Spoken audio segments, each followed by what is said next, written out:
12 signs that God's still with you, even on the hard seasons. What if God left and you did not even notice? That question is uncomfortable, almost frightening. But if you are walking through a hard season, you have probably felt it. You pray and the words seem to fall back on you. You open scripture and nothing moves. You worship and your heart feels distant. Meanwhile, other people talk about breakthroughs, miracles, open doors, and you sit there wondering why heaven feels so quiet in your life. Silence can feel like abandonment. Delay can feel like rejection. And when nothing changes around you, it is easy to assume something has changed above you. But let me ask you something deeper. If God had truly left, would you still care this much? Would the silence bother you? Would the distance ache? A heart that feels nothing is far more dangerous than a heart that feels tension. The fact that you are wrestling, questioning, searching, longing, proves something is still alive inside you.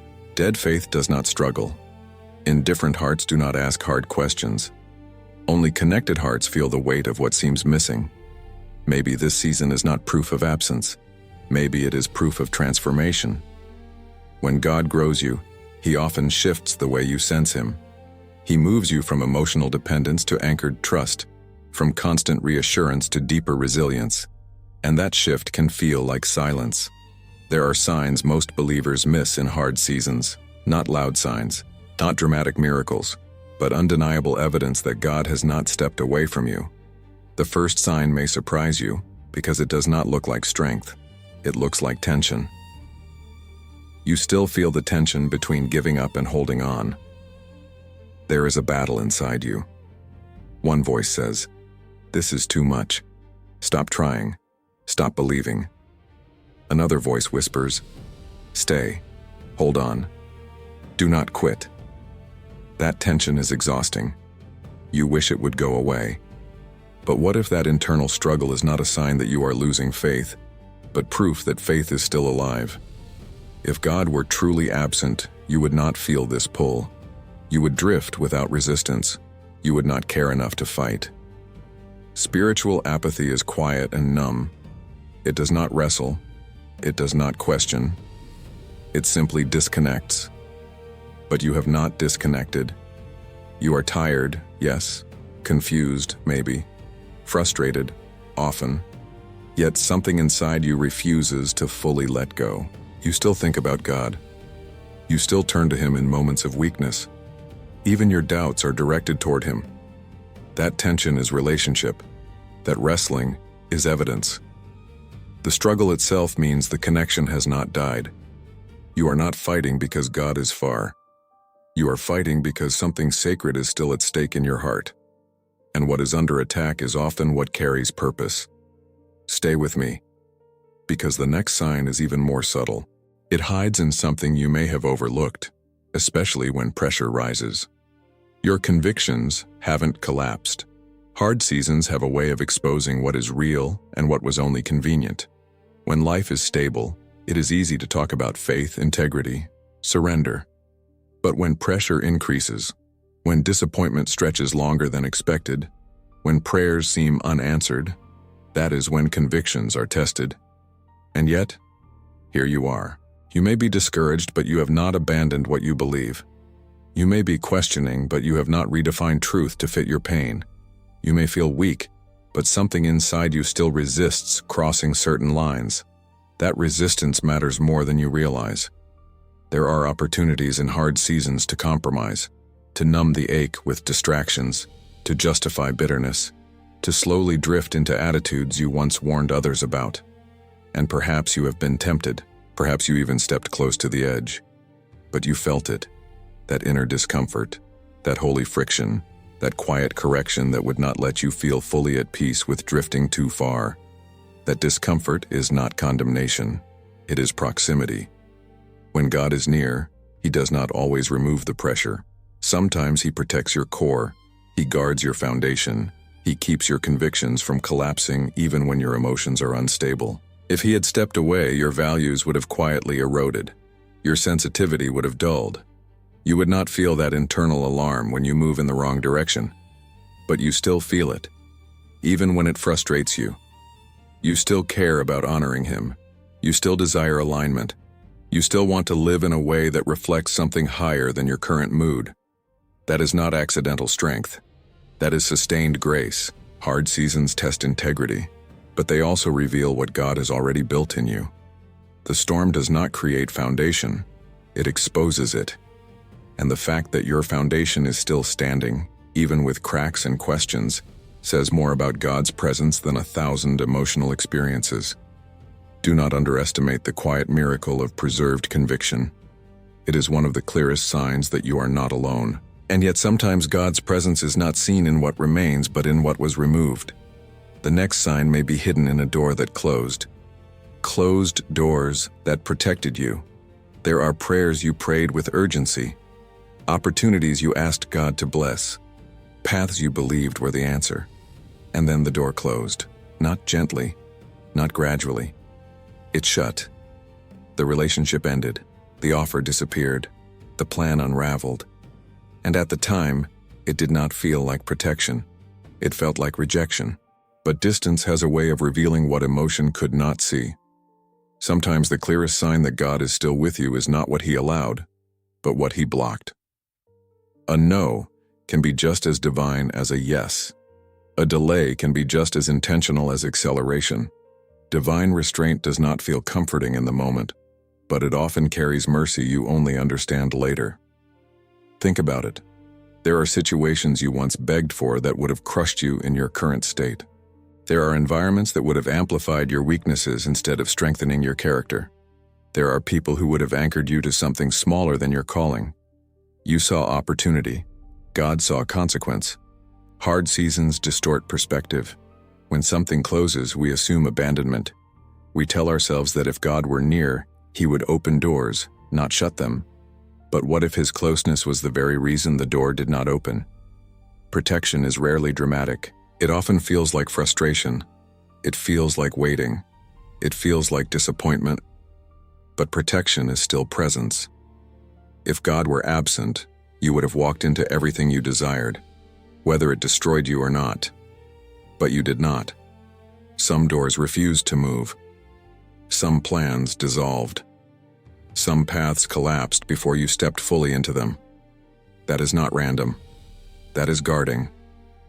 You may still grieve what did not happen. That is human. But do not confuse grief with divine absence. Sometimes the closed door is not a punishment, it is a shield. And if He is shielding you, He is near you. There is another sign, even more internal, that reveals His work in you. It shows up not in what you gain or lose, but in what no longer satisfies you. You've grown tired of superficial comfort. There was a time when distraction worked, noise helped, entertainment filled the gaps. Temporary pleasures softened the edges of stress. You could avoid deeper questions by staying busy enough, but something shifted. What once numbed you no longer satisfies you. What once entertained you now feels hollow. You try to escape the weight of the season, yet the escape feels thin, short-lived, unsustainable. That change is not random, it is refinement. Hard seasons purify appetite. When God is drawing you closer, He often removes your taste for what is shallow. Not to punish you, but to protect your hunger for what is real. If lesser comforts still fulfilled you, you might settle for them. You might stop seeking depth. You might never notice the deeper invitation beneath the struggle. You feel restless because your soul is being recalibrated. This is not about becoming hyper-spiritual or detached from joy. It is about alignment. When God is near, He does not allow you to be fully satisfied with substitutes. He stirs dissatisfaction with anything that competes with intimacy. You may have tried to distract yourself from the silence, to replace prayer with productivity, to replace surrender with control. Yet something inside you keeps saying, this is not it, this is not enough. That dissatisfaction is sacred. It means your heart is being trained to recognize what truly sustains it. It means you are being weaned from dependency on surface-level comfort and invited into deeper roots. Growth rarely feels pleasant at first. It feels like loss of appetite for what once felt easy. If God were absent, you would sink comfortably into distraction. You would not feel the ache for something more. You would not sense the emptiness behind shallow relief, but you do. That hunger for depth is evidence of proximity. He is not allowing you to stay where you were. He is calling you into something stronger, steadier, more anchored. And when appetite changes, identity often follows. The next sign will challenge the way you see your struggle, because this battle you are facing may not be random chaos. It may have direction. The battle is internal, not directionless. Chaos without purpose feels empty. It feels scattered, meaningless. But the battle you are facing is not vague or random. It is personal. It touches your identity, your calling, your character, your future. Notice where the pressure is centered. It is not attacking everything equally. It is targeting specific areas: your confidence, your obedience, your trust, the very places that carry weight in your spiritual journey. That is not coincidence. When something valuable is being formed, resistance increases. You do not see intense opposition around what is insignificant. You feel it around what matters, around what threatens to grow. You may call it anxiety. You may call it discouragement. You may call it spiritual warfare. Whatever label you give it, the struggle has direction. It is trying to convince you that you are not who God says you are, that your obedience is pointless, that your season will never change. If God were absent, the battle would not be so focused. You would drift aimlessly. But instead you are fighting specific lies, specific doubts, specific fears tied to your future. The enemy attacks what carries purpose. Hard seasons refine identity. They expose insecurity so it can be healed. They surface hidden fears so they can be surrendered. They challenge your definition of success so it can be redefined by something eternal. You are not just surviving random hardship, you are being shaped. And shaping requires friction. If you step back and observe your struggle, you will see patterns. You will see themes. You will see that the battle is not about destruction, but about distortion. The goal is to make you question what God has already spoken over your life. But you are still here, still resisting, still searching for truth. That resistance is evidence of alignment. And when identity is being refined, prayer changes too. The next sign is found in the way you talk to God now compared to how you used to. You're more honest in prayer than ever before. There was a time when your prayer sounded polished, careful, structured. You chose the right words. You tried to sound faithful, composed, spiritually mature. Even when you were struggling, you filtered your emotions before bringing them to God. But this season changed that. Now your prayers are raw, short sometimes, broken at times. You do not hide frustration as well. You admit confusion. You tell Him when you are tired. You say what hurts instead of pretending you are fine. That shift is not regression. It is growth. Honesty is intimacy. Performance is distance. When God is far in someone's life, they often stop talking to Him altogether, or they keep a surface-level conversation that avoids depth. But you are not doing that. You are bringing Him your real thoughts, your real fears, your real doubts. You are not protecting His image from your pain. You are inviting Him into it. That is maturity. Desperate prayers are not weak prayers. They are sincere ones, and sincerity creates space for transformation. You are no longer trying to impress God. You are trying to survive with Him. There is something sacred about a person who says, "I do not understand, but I am still here." Something powerful about a heart that confesses, "I am frustrated, but I am still speaking to you." If He were absent, you would stop directing your pain toward Him. You would internalize it, or you would aim it at everyone else. But you keep turning upward, even when you are confused. God's presence is often closest when your performance ends. He does not require polished language. He responds to surrendered honesty. And this season has stripped away layers of spiritual appearance. What remains is real. Real faith does not always sound confident. Sometimes it sounds like a whisper asking for strength. Sometimes it sounds like tears. Sometimes it sounds like silence with an open heart. You are still praying. That is not small.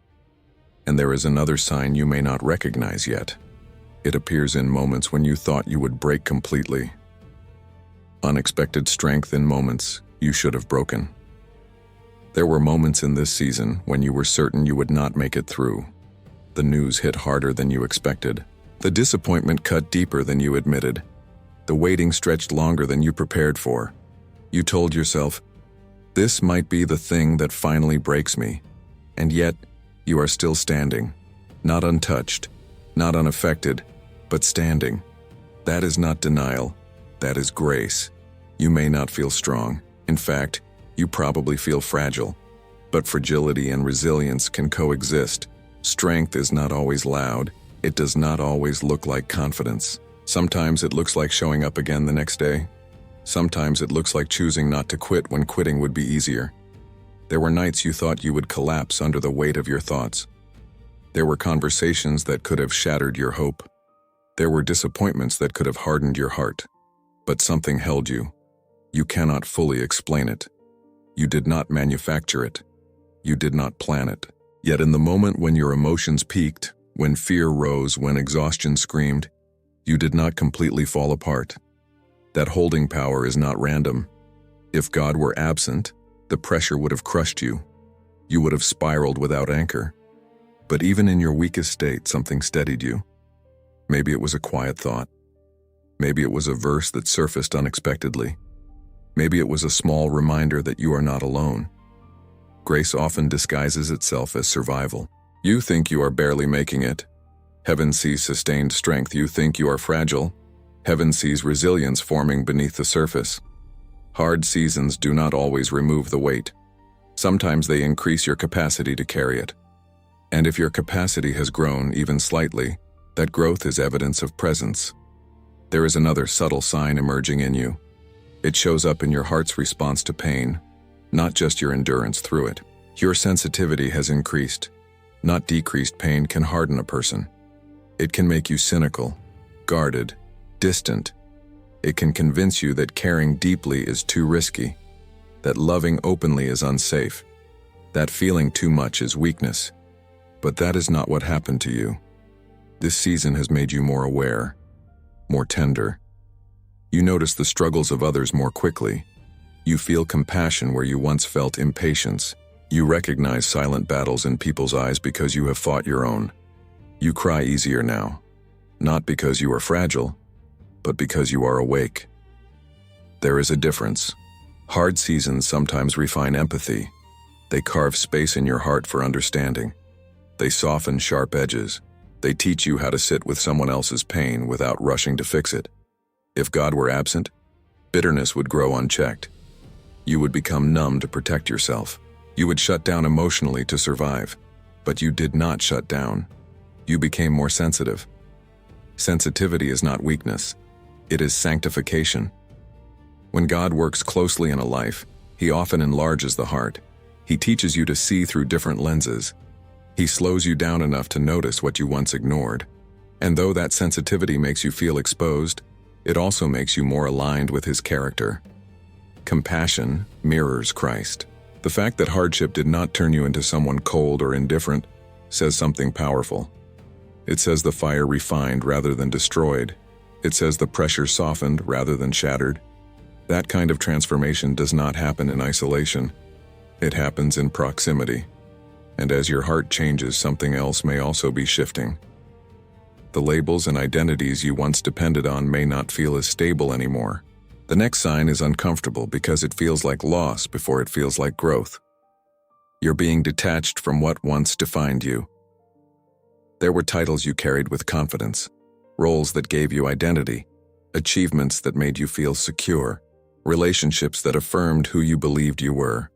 For a long time, those things shaped how you saw yourself. And then this season began to strip them away, not all at once, not dramatically, but slowly, subtly. Pieces started shifting. The position changed. The relationship felt different. The recognition faded.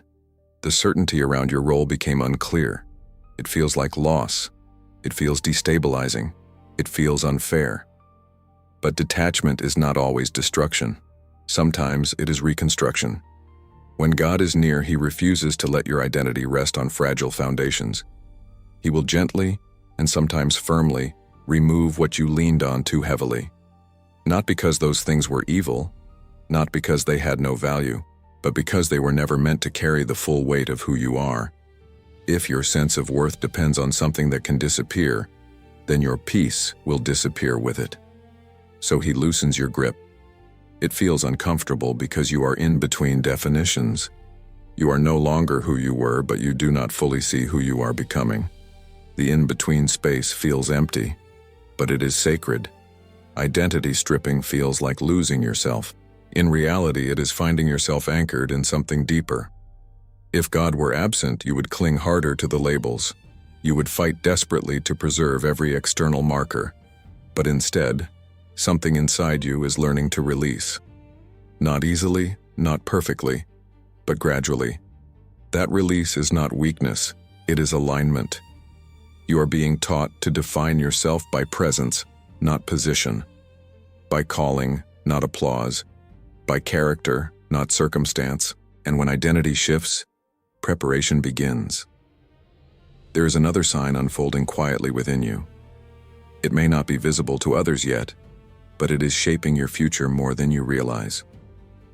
You sense hidden preparation.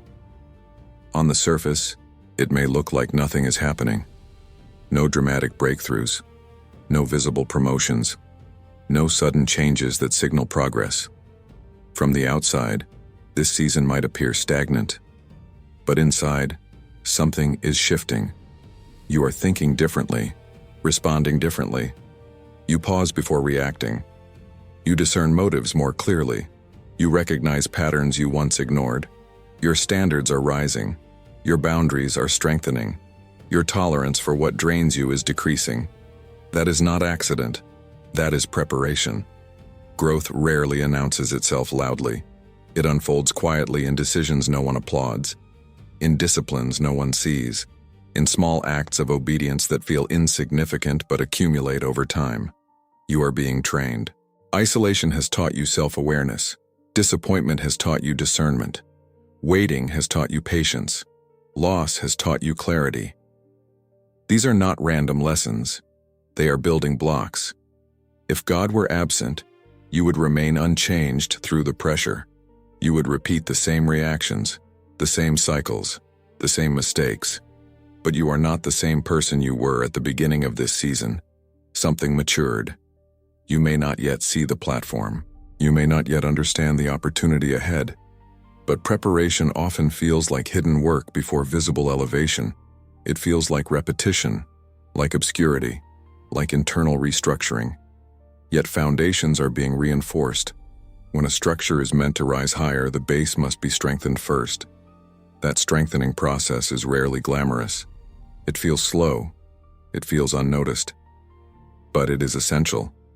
You sense it, even if you cannot articulate it fully. You feel that this season is shaping you for something you cannot yet define. That sense is not imagination. It is alignment. And there is one more sign, perhaps the most personal one of all. It is not abstract. It is happening right now. The fire did not destroy your faith. You have questioned things you once felt certain about. You have wrestled with thoughts you never expected to have. You have faced moments when doubt was louder than confidence. The fire was real. The pressure was intense. The confusion was not imagined. But you did not walk away. You are still here. Still listening. Still searching. Still leaning, even if only slightly, toward God instead of away from Him. That matters more than you know. Hard seasons expose what is superficial. They burn away illusions. They test foundations. And many people, when the heat rises, choose distance. They detach. They disengage. They convince themselves it is easier not to believe than to struggle. But you are still engaged. Your faith may not look the same as it once did. It may feel quieter, less emotional, less dramatic, but it is deeper, more honest, more resilient. It has been refined by questions instead of erased by them. If God were absent, the fire would have consumed everything. But instead, something remained. A small ember, a quiet conviction, a refusal to completely close your heart. Refined faith does not shout. It stands. And here is the final sign, the one that brings all the others together. You are watching this right now. out of all the noise online, out of all the distractions competing for your attention, out of the endless scroll and countless voices, you paused here. Something in you wanted confirmation. Something in you hoped that maybe God was still near. The desire is not coincidence. When God feels silent, he often whispers through unexpected channels, through conversations, through reminders, through moments like this that intersect exactly when your heart needs clarity. You could have ignored the nudge. You could have moved on. But you stayed. Hard seasons are not proof of absence. They are classrooms of intimacy. They teach you to recognize presence without spectacle, strength without applause, faith without constant emotion. If one of these signs resonated with you, do not dismiss it. Sit with it. Reflect on it. Let it anchor you. You are not abandoned. You are being formed. Take a breath and let this settle in your heart. You asked for proof that God is still with you. Not dramatic signs, not thunder from heaven, just something steady, something real. And what you discovered is that his presence is not always loud, but it is consistent. It is in the tension you still feel when you think about giving up. It is in the convictions that refuse to collapse. It is in the doors that closed before they could harm you. It is in the hunger for something deeper than distraction. It is in the focused battle around your identity. It is in the raw honesty of your prayers. It is in the strength that held you together when you expected to break. It is in the tenderness that hardship could not harden. It is in the identity shift that feels uncomfortable but necessary. It is in the preparation quietly shaping who you are becoming. It is in the faith that survived the fire. It is in this very moment of awareness. Hard seasons are not evidence of divine distance. They are environments where intimacy deepens. When noise fades, roots grow. When comfort disappears, connection strengthens. When answers delay, trust matures. God does not waste pain. He refines through it. He anchors through it. He reveals himself in ways that emotion alone could never sustain. You may not see the full picture yet. You may still have unanswered questions. But absence is not the explanation for your struggle. Formation is. Do not rush out of this season. Do not numb what is shaping you. Let it do its work. Let it teach you how to recognize God without spectacle. Let it build a faith that stands without constant reassurance. If this message spoke to something deep inside you, do not ignore that stirring. Reflect on it. Pray through it. Share it with someone who may be questioning the same things you have questioned. You are not alone in this. You are being formed in it.